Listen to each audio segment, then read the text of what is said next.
Hello दोस्तों, स्वागत है एक बार फिर से आपके अपने यूट्यूब चैनल मुकेश जी के ट्रिक पर। और आज का ये सेशन दिल्ली पुलिस कांस्टेबल के लिए बहुत ही शानदार और महत्वपूर्ण सेशन रहने वाला है। तो अगली शिफ्ट वाले ज़रूर ये सेशन देख ले, उनके लिए बहुत ही शानदार और बेहतरीन सेशन रहने वाला है। तो चलो आज का सेशन शुरू करते हैं। सेशन शुरू करने से पहले सेशन को एक बार लाइक कर दो और सेशन कैसा लगा ये कमेंट में ज़रूर बताना। तो पहला क्वेश्चन है आपके सामने।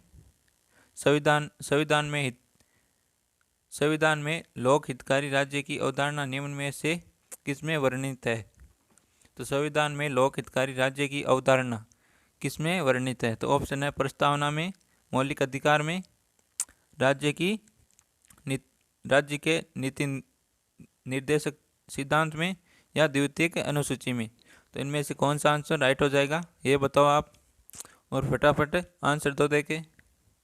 तो जिसने भी सी आंसर दिया उन सभी का बिल्कुल राइट आंसर है। राज्य के नीति निर्देशक सिद्धांत में संविधान में लोक हितकारी की अवधारणा वर्णित है। किसमें है? लोक हितकारी की, राज्य की लोक हितकारी अवधारणा किसमें वर्णित है? राज्य के नीति निर्देशक सिद्धांत में। तो सी आंसर बिल्कुल राइट आंसर हो जाएगा। जिसने भी सी आंसर दिया उन सभी का बिल्कुल राइट आंसर है। अगले क्वेश्चन की ओर बढ़ते हैं। अगला क्वेश्चन है,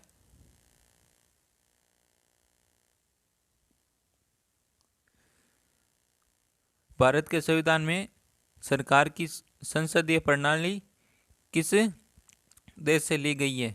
तो भारत के संविधान में सरकार की संसदीय प्रणाली किस देश से ली गई है?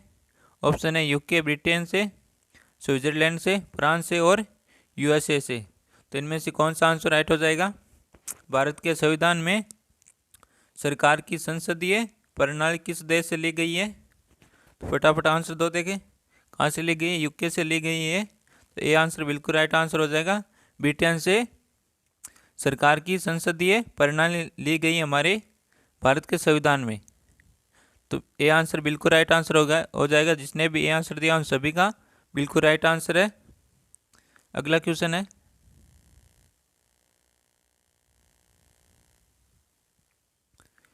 विश्व का प्रमुख जहाज निर्माता देश है। तो विश्व का प्रमुख जहाज निर्माता देश कौन सा है?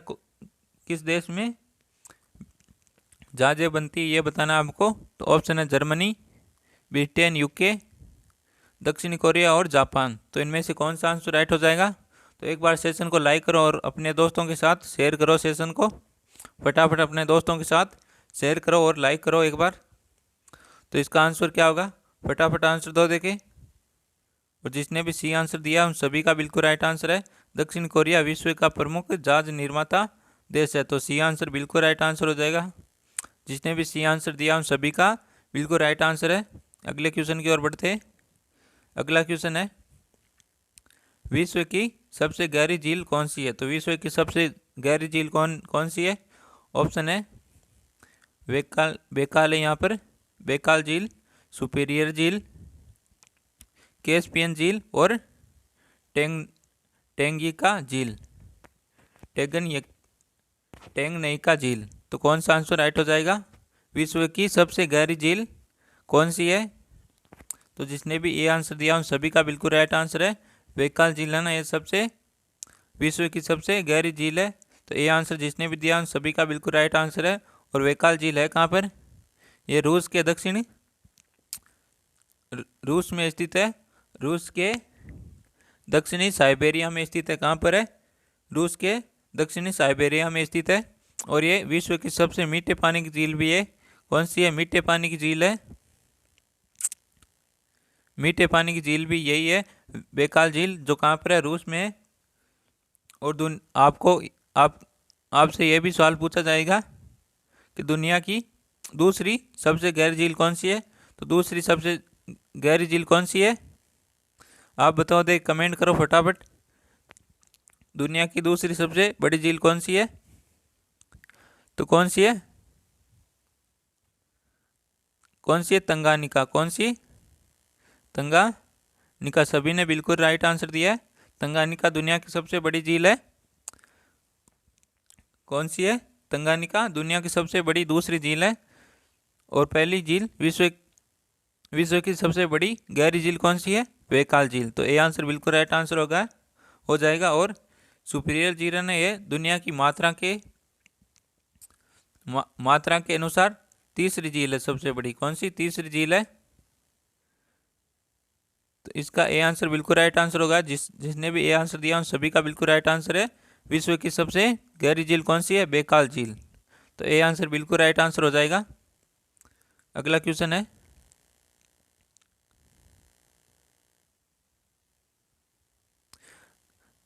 ग्रेट इंडियंस बस्टर्ड निम्न में से किस राज्य में स्थित है?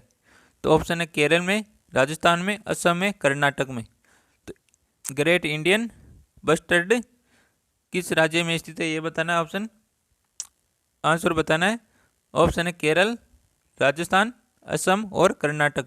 तो इनमें से कौन सा आंसर राइट हो जाएगा? तो फटाफट आंसर दो देखें कौन सा आंसर राइट हो जाएगा।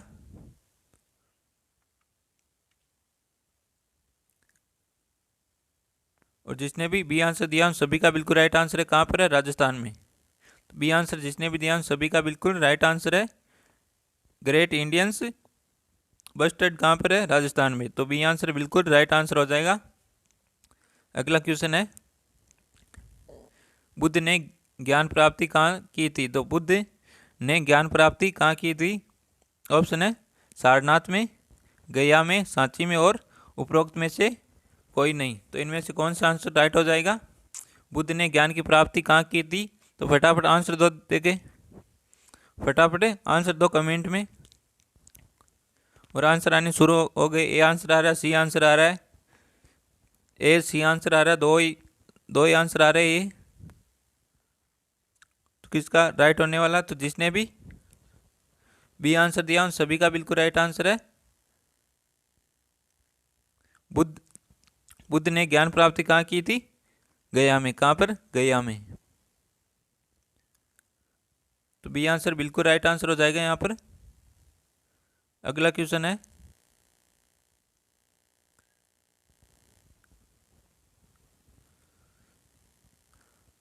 पांडवों का राजनीतिक तथा सांस्कृतिक केंद्र निम्न में से कौन सा था? तो पांडवों का राजनीतिक तथा सांस्कृतिक केंद्र कौन सा था?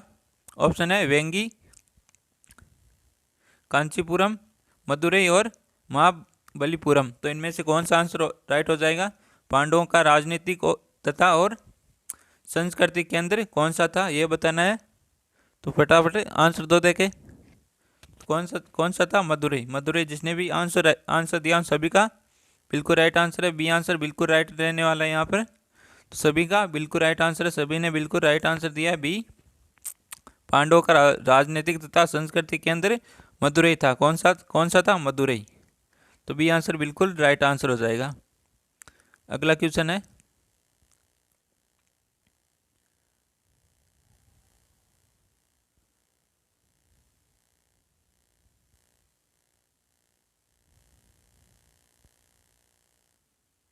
अगला क्वेश्चन है,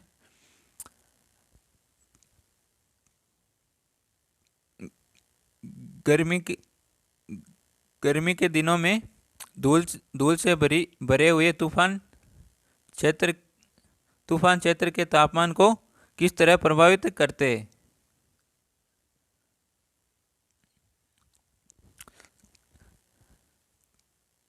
तो कौन सा आंसर राइट हो जाएगा? ऑप्शन है वे तापमान बढ़ा देते, वे तापमान घटा देते, पहले वे तापमान बढ़ाते और फिर घटा देते, अनिश्चित। तो इनमें से कौन सा आंसर राइट हो जाएगा? गर्मी के दिनों में धूल से भरे हुए तूफान क्षेत्र के तापमान को किस तरह प्रभावित करते हैं? तो किस तरह प्रभावित करते हैं? फटाफट आंसर दो देखे। जिसने भी बी आंसर दिया उन सभी का आंसर बिल्कुल राइट आंसर है, वे ताप घटा देते हैं। तो बी आंसर बिल्कुल राइट आंसर हो जाएगा। जिसने भी बी आंसर दिया उन सभी का बिल्कुल राइट आंसर है। अगले क्वेश्चन की ओर बढ़ते हैं। अगला क्वेश्चन है, कांग्रेस तथा ऑल इंडियन मुस्लिम लीग के मध्य समझौता कहाँ हुआ था? तो कांग्रेस तथा ऑल इंडिया मुस्लिम लीग के मध्य समझौता कहाँ हुआ था ये बताना। ऑप्शन पूना समझौते में, लखनऊ समझौते में, भारत सरकार अधिनियम 1919 में और भारत सरकार अधिनियम 1935 में। तो कांग्रेस था ऑल इंडिया मुस्लिम लीग के मध्य समझौता कहाँ हुआ था, ये बताना आपको। तो फटाफट आंसर दो, देखते किसका आंसर राइट होता है। आंसर आने शुरू हो गए। बी आंसर आ रहा है, डी आंसर आ रहा है, ए भी आंसर आ रहा है। तो फटाफट आंसर दो, जिसने भी बी आंसर दिया उन सभी का बिल्कुल राइट आंसर है। लखनऊ समझौते में कांग्रेस था ऑल इंडिया मुस्लिम लीग के मध्य समझौता हुआ था। कहाँ पर हुआ था? लखनऊ समझौते में। तो बी आंसर बिल्कुल राइट आंसर हो जाएगा यहाँ पर। जिसने भी बी आंसर दिया उन सभी का बिल्कुल राइट आंसर है। अगला क्वेश्चन है,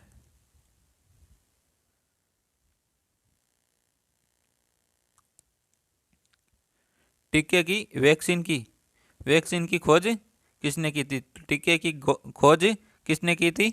ऑप्शन है Alexander Fleming, Edward Jenner, Jonas Salk और लुइस पास्चर। तो इनमें से कौन सा आंसर राइट हो जाएगा?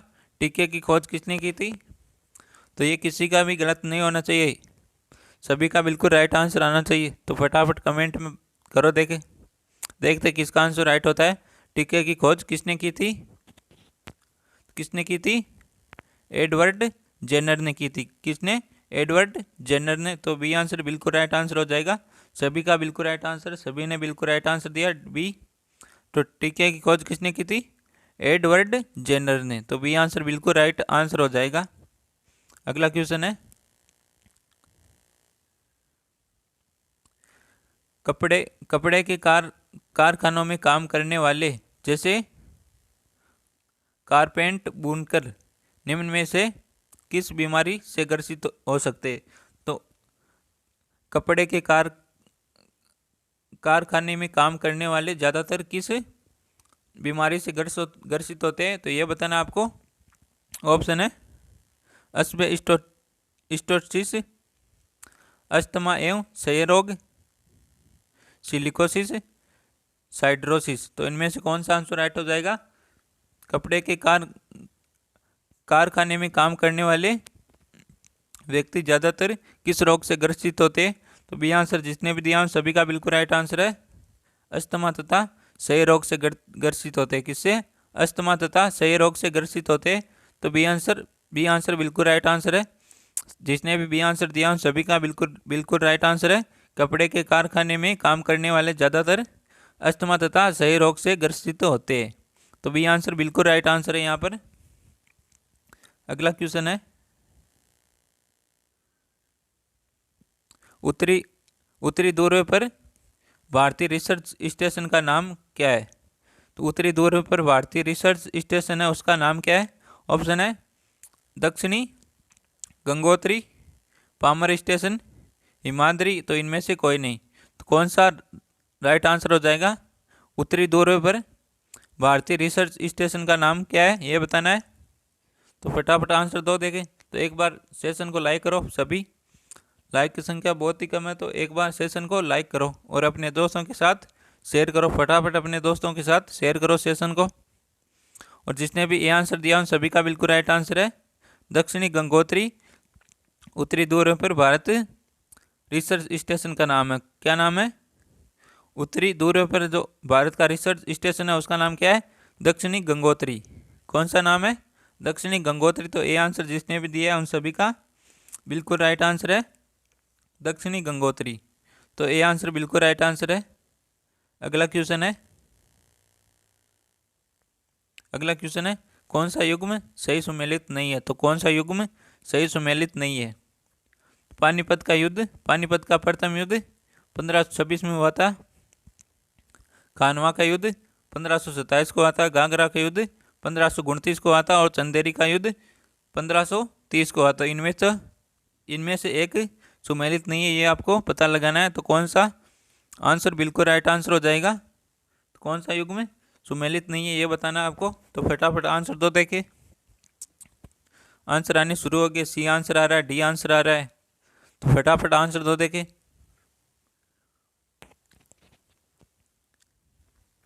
तो जिसने भी डी आंसर दिया उन सभी का बिल्कुल राइट आंसर है। चंदेरी का युद्ध 1530 को न होकर कब हुआ था? ये बताओ आप, कब हुआ था? चंदेरी का युद्ध कब हुआ था? कब हुआ था? 29 जनवरी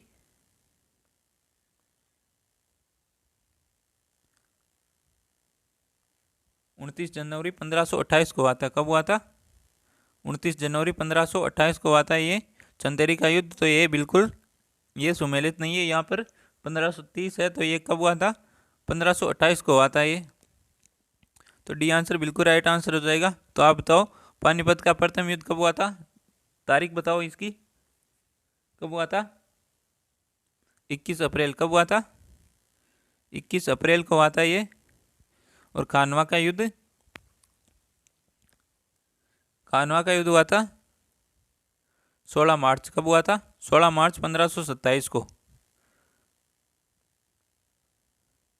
कब हुआ था? 16 मार्च 1527 को हुआ था। और घाघरा का युद्ध कब हुआ था? 6 मई। कब हुआ था? 6 मई 1529 को हुआ था। और चंदेरी का युद्ध 29 जनवरी 1528 को हुआ था। तो किन किन के मध्य हुआ था? खानवा का युद्ध हुआ था किन के मध्य? बाबर और राणा सांगा के मध्य। बाबर और राणा सांगा के मध्य हुआ था ये। तो ये सभी युद्ध बाबर लड़े थे। कौन बाबर लड़े? तो ये एक ट्रिक है इन युद्धों की। तो क्या है? पानी पिया, खाना खाया और चांद देखा और घर गया। क्या? पानी पिया, खाना खाया, चांद देखा और घर गया। तो 1526 को पानी पिया, 1527 को खाना खाया और 1528 को हुआ था ये। 1528 को चांद देखा और 1529 को घर गया। तो ये ट्रिक है, पानी पिया, खाना खाया, चांद देखा और घर गया। तो 1526, 27, 28 और 29, ये याद रखना। कौन लड़ा था? बाबर लड़ा था ये युद्ध। तो डी आंसर बिल्कुल राइट आंसर हो जाएगा।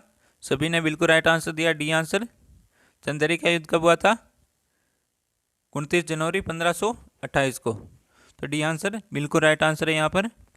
अगला क्वेश्चन है,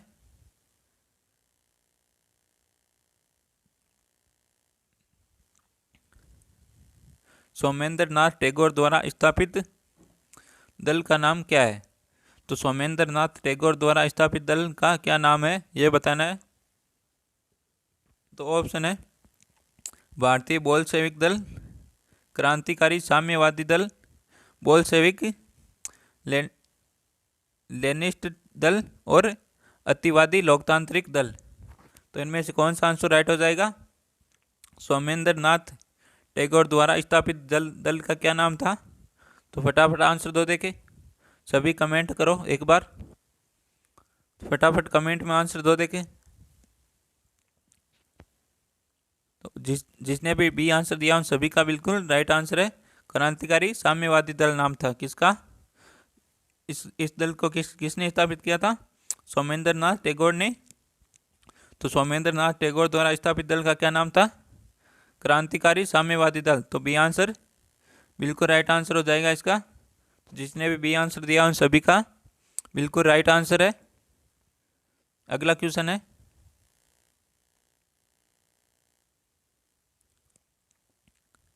निम्न में से कौन भारतीय संविधान के अंतर्गत मौलिक कर्तव्य में सम्मिलित नहीं है? तो इनमें से कौन सा है जो भारत के संविधान के अंतर्गत मौलिक कर्तव्य में सम्मिलित नहीं है? तो ऑप्शन है देश की रक्षा करना एवं राष्ट्र की सेवा करना। तो ये तो एक मौलिक कर्तव्य है। अगला ऑप्शन है हमारी सामाजिक संस्कृति की गौरवशाली परंपरा का महत्व समझना और उसका परिरक्षण करना। तो ये भी एक मौलिक कर्तव्य में शामिल है।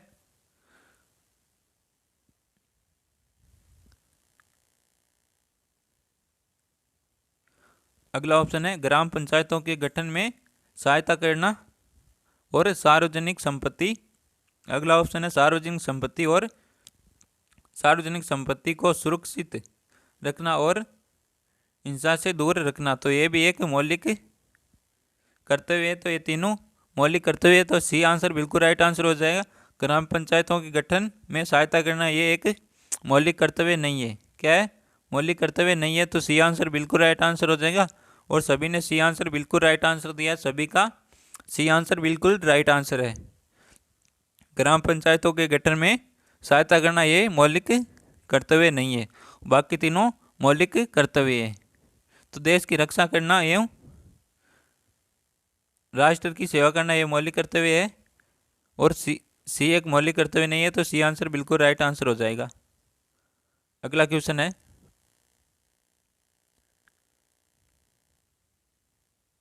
अगला क्वेश्चन है संविधान का किस अनुच्छेदों में से कौन एक उपबंधित करता है कि मत बराबर होने की दशा में लोकसभा के सदस्य का मत निर्णायक होगा और वह उसका प्रयोग करेगा।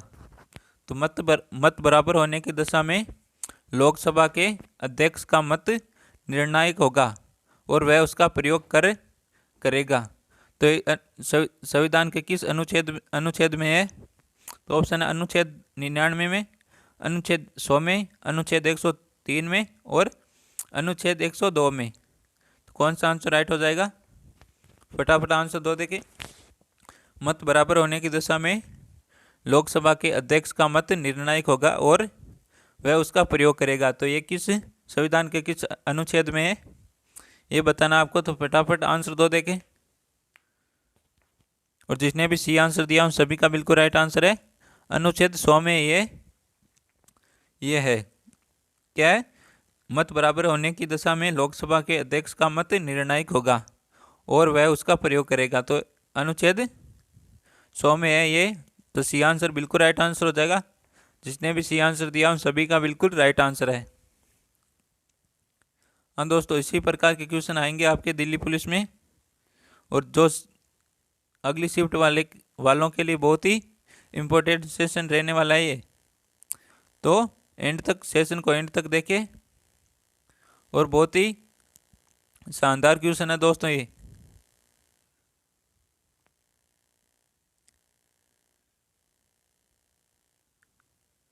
अगला क्वेश्चन है, निम्न में से कौन सा पादप हार्मोन है? तो इनमें से कौन सा पादप हार्मोन है? ऑप्शन है इंसुलिन, थायरोक्सिन, ईस्ट्रोजन और साइटोकाइनिन। तो इनमें से कौन सा पादप हार्मोन है?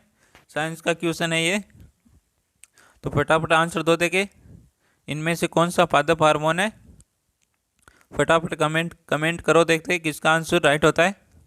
जिसने भी डी आंसर दिया उन सभी का बिल्कुल राइट आंसर है।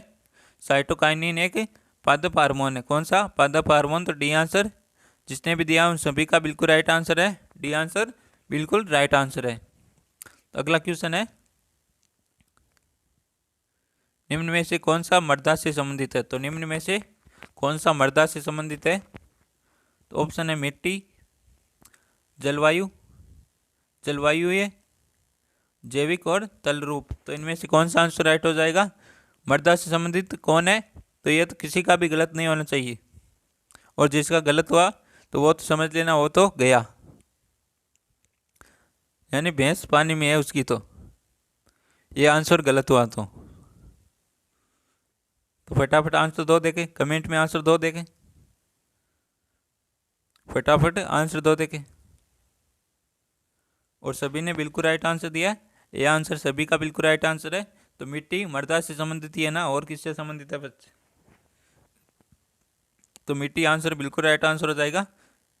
मिट्टी मृदा से संबंधित है, तो ये आंसर बिल्कुल राइट आंसर है, और सभी ने बिल्कुल राइट आंसर दिया है। इसका मतलब किसी की भैंस पानी में नहीं है ना, तो ये आंसर बिल्कुल राइट आंसर है। अगला क्वेश्चन है, बासमती चावल। कौन सा? बासमती चावल खाते हो ना आप? बासमती चावल के दानों को पकाने पर लंबे हो जाते हैं क्योंकि उनमें बहुमूल्य क्या होता है? तो बासमती चावल के दाने को पकाने पर लंबे हो जाते हैं, तो वो क्यों लंबे होते हैं ये बताना आपको। आप चावल खाते हो ना, तो आप ज़रूर बताओगे। पता होगा आपको इस क्वेश्चन का आंसर। तो ऑप्शन है लाइसिन का, एमाइलोज का, और शर्करा का, और तेल का। तो इनमें से कौन सा किसका बहुमूल्य होता है जिसके कारण बासमती चावल के दाने पकाने पर लंबे हो जाते? तो फटाफट आंसर दो देके। इसका जवाब आपको ही देना है और ये कमेंट में देना है आपको सभी को, नहीं आप मम्मी को पूछना, है ना। कमेंट में देना है सभी को। बासमती चावल के दाने को पकाने पर लंबे क्यों हो जाते हैं, ये आप कमेंट में देना सभी को। देखते हैं आपकी तैयारी कैसी चल रही है और आपकी भैंस पानी में तो नहीं है ना। तो ये सभी कमेंट में देना है आपको। अगला क्वेश्चन देखते हैं। अगला क्वेश्चन है कांसा मिश्रित धातु है? तो कांसा मिश्रित धातु कौन सी है? ऑप्शन है तांबा एवं टिन टिन का, तांबा एवं चांदी का, तांबा एवं जस्ता का, और तांबा एवं सीसा का। तो कांसा मिश्रित धातु है, बताओ फटाफट आंसर। तो तांबा एवं टिन का मिश्रित कांसा मिश्रित है। तो ये आंसर जिसने भी दिया उन सभी का बिल्कुल राइट आंसर है, और ये आंसर सभी ने बिल्कुल राइट आंसर दिया है। अगला क्वेश्चन है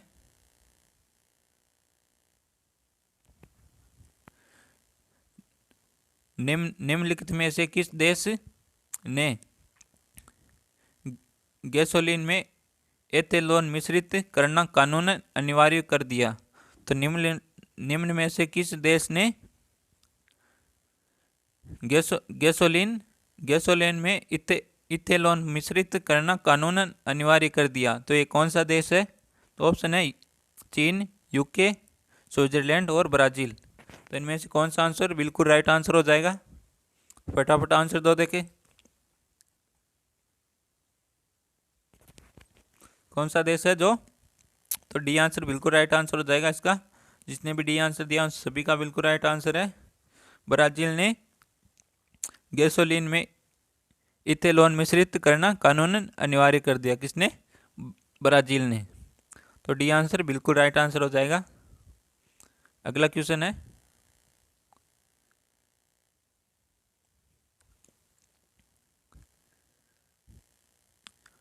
यमन में संचालित ऑपरेशन स्टॉर्म ऑफ रिजॉल्व में निम्न में से कौन सा देश भाग नहीं लिया? तो यमन में संचालित ऑपरेशन स्टॉर्म ऑफ रिजॉल्व में निम्न में से कौन सा देश भाग नहीं लिया था? ऑप्शन है कतर, कुवैत, बहरीन और ओमान। तो इनमें से कौन सा आंसर राइट हो जाएगा? फटाफट आंसर दो देखें। और जिसने भी सी आंसर दिया उन सभी का बिल्कुल राइट आंसर है। कौन सा सी आंसर बिल्कुल राइट आंसर है? ओमान। कौन सा है? ओमान देश है वो यमन में संचालित ऑपरेशन स्टॉर्म ऑफ रिजॉल्व में भाग नहीं लिया। तो कौन सा देश है? ओमान। तो सी आंसर बिल्कुल राइट आंसर हो जाएगा। ऑप्शन है। अगला क्वेश्चन है नैनो पल्ग संबंधित है। तो नैनो पल्ग किससे संबंधित है? ऑप्शन है एक छोटी बुलेट से, एक छोटे सुनने के यंत्र से, एक छोटे रॉकेट लॉन्चर से, और उपयुक्त में से किसी से नहीं। तो फटाफट आंसर दो देखे। देखते हैं किसका आंसर बिल्कुल राइट होता है। तो नैनो पल्ग किससे संबंधित है? फटाफट आंसर दो देखें। तो जिसने भी बी आंसर दिया उन सभी का बिल्कुल राइट आंसर है। एक छोटे सुनने के यंत्र से संबंधित है। नैनो एन छोटा है तो होता है, नैनो टावर है वो। तो नैनो एन छोटा। एक छोटे सुनने के यंत्र से संबंधित है। तो बी आंसर जिसने भी दिया उन सभी का बिल्कुल राइट आंसर है। नैनो पल्ग किससे संबंधित है? एक छोटे सुनने के यंत्र से। तो बी आंसर बिल्कुल राइट आंसर हो जाएगा। अगला क्वेश्चन है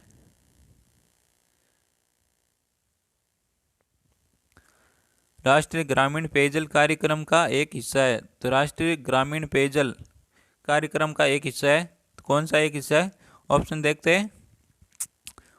ऑप्शन है सामाजिक सुरक्षा कार्यक्रम का, भारत निर्माण का, स्वर्ण जयंती ग्राम स्वरोजगार योजना का और गरीबी निवारण कार्यक्रम कार्यक्रम का। तो राष्ट्रीय ग्रामीण पेयजल कार्यक्रम किसका हिस्सा है? फटाफट आंसर दो देखें, किसका हिस्सा है? सभी ने बिल्कुल राइट आंसर दिया, भारत निर्माण का। किसका? भारत निर्माण का। तो बी आंसर बिल्कुल राइट आंसर हो जाएगा। सभी ने बिल्कुल राइट आंसर दिया, बी आंसर सभी का बिल्कुल राइट आंसर है। राष्ट्रीय ग्रामीण पेयजल कार्यक्रम एक भारत निर्माण का हिस्सा है। तो बी आंसर बिल्कुल राइट आंसर हो जाएगा। अगला क्वेश्चन है,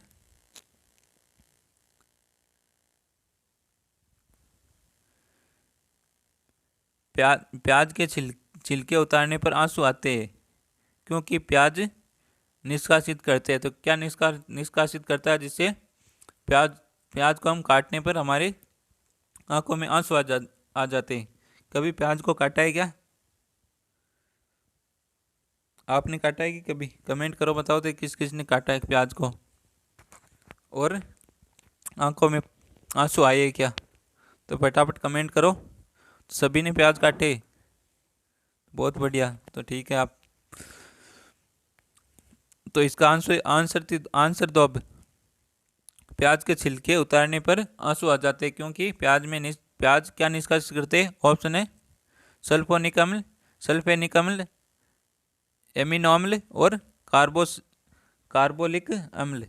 तो क्या निष्कासित करते हैं जिसके कारण प्याज काटने पर आंसू आ जाते हैं?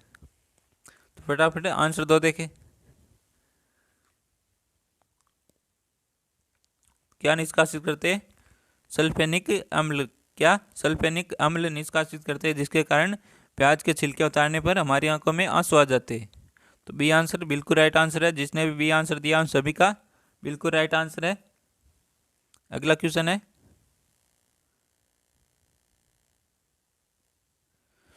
रिजर्व बैंक ऑफ इंडिया का प्रतीक है। तो रिजर्व बैंक ऑफ इंडिया का क्या प्रतीक है?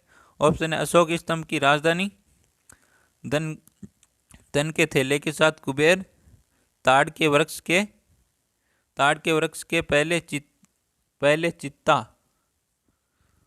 और सुरक्षात्मक मुद्रा में बैठे हुए कुत्ता। तो कौन सा रिजर्व बैंक ऑफ इंडिया का प्रतीक है? Reserve bank of India RBI का प्रतीक क्या है? क्या है? तो सी आंसर जिसने भी दिया सभी का बिल्कुल राइट आंसर है। रिजर्व बैंक ऑफ इंडिया का प्रतीक क्या है? ताड़ के वृक्ष के पहले चित्ता, ताड़ के वृक्ष के पहले चित्ता। तो सी आंसर बिल्कुल राइट आंसर है। जिसने भी सी आंसर दिया उन सभी का बिल्कुल राइट आंसर है। अगला क्वेश्चन है,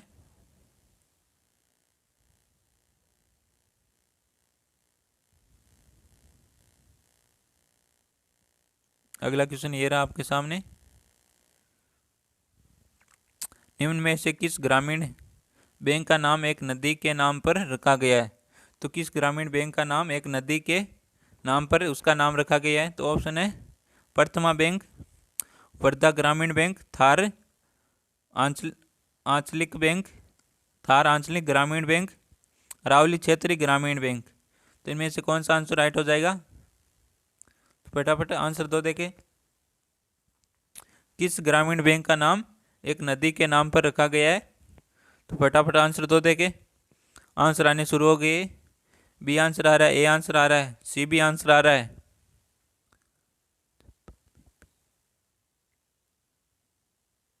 तो फटाफट आंसर दो देखे,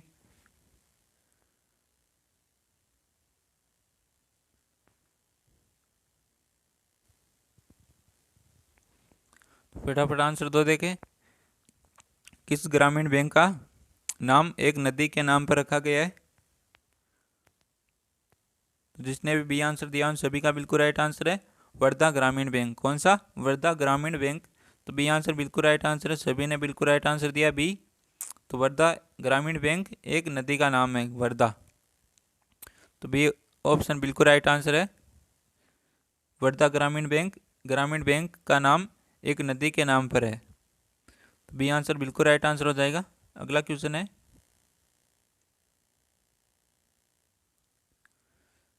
मर्चेंट बैंकिंग एक ऐसी संस्था है जो एक वित्त प्रदान करती है। तो मर्चेंट बैंकिंग एक ऐसी संस्था है जो कि वित्त प्रदान करती है। ऑप्शन है घरेलू घोक व्यापार हेतु, देश के बीच अंतर्राष्ट्रीय व्यापार हेतु, घरेलू खुदरा व्यापार हेतु, अंतर्राष्ट्रीय सहायता एजेंसियों हेतु। तो इनमें से कौन सा आंसर राइट हो जाएगा? फटाफट आंसर दो देखें। तो जिसने भी आंसर दिया उन सभी का बिल्कुल राइट आंसर है देशों के बीच अंतर्राष्ट्रीय व्यापार हेतु। बी आंसर जिसने भी दिया उन सभी का बिल्कुल राइट आंसर है। अगला क्वेश्चन है,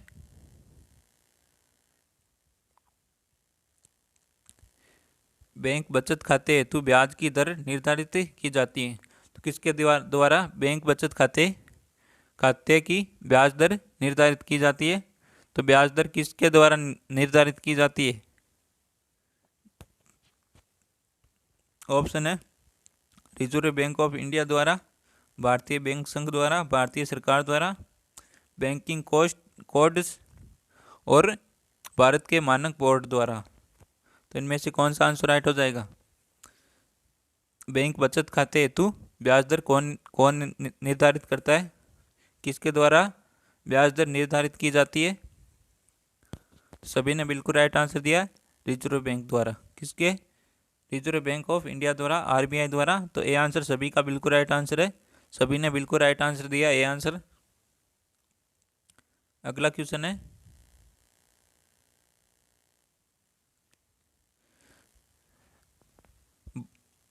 भारत के राष्ट्रपति को पदच्युत करने की प्रक्रिया प्रारंभ होती है। तो भारत के राष्ट्रपति को पदच्युत करने की प्रक्रिया कहाँ पर प्रारंभ होती है? तो ऑप्शन है संसद के किसी भी सदन में, संसद के दोनों सदनों की संयुक्त बैठक में, केवल लोकसभा में और केवल राज्यसभा में। तो कौन सा आंसर राइट हो जाएगा?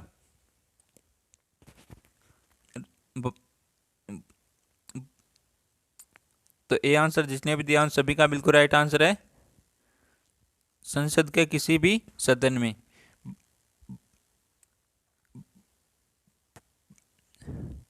भारत के राष्ट्रपति को पदच्युत करने की प्रक्रिया कहाँ से शुरू होती है, कहाँ पर होती है? संसद के किसी भी सदन में। तो ए आंसर बिल्कुल राइट आंसर हो जाएगा, सभी का बिल्कुल राइट आंसर है ए, सभी ने बिल्कुल राइट आंसर दिया है। भारत के राष्ट्रपति को पदच्युत करने की प्रक्रिया प्रारंभ होती है। तो कहाँ से प्रारंभ होती है? संसद के किसी भी भवन में होती है। कहाँ पर? संसद के किसी भी भवन में ये प्रक्रिया प्रारंभ होती है। तो ये आंसर बिल्कुल राइट आंसर है। अगला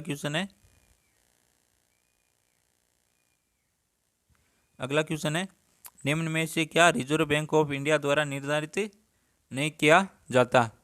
तो इनमें से क्या है जो रिजर्व बैंक ऑफ इंडिया द्वारा निर्धारित नहीं किया जाता है? तो ऑप्शन है bank rate, repo rate, reverse repo rate और इनकम टैक्स। तो इनमें से कौन सा आंसर राइट हो जाएगा?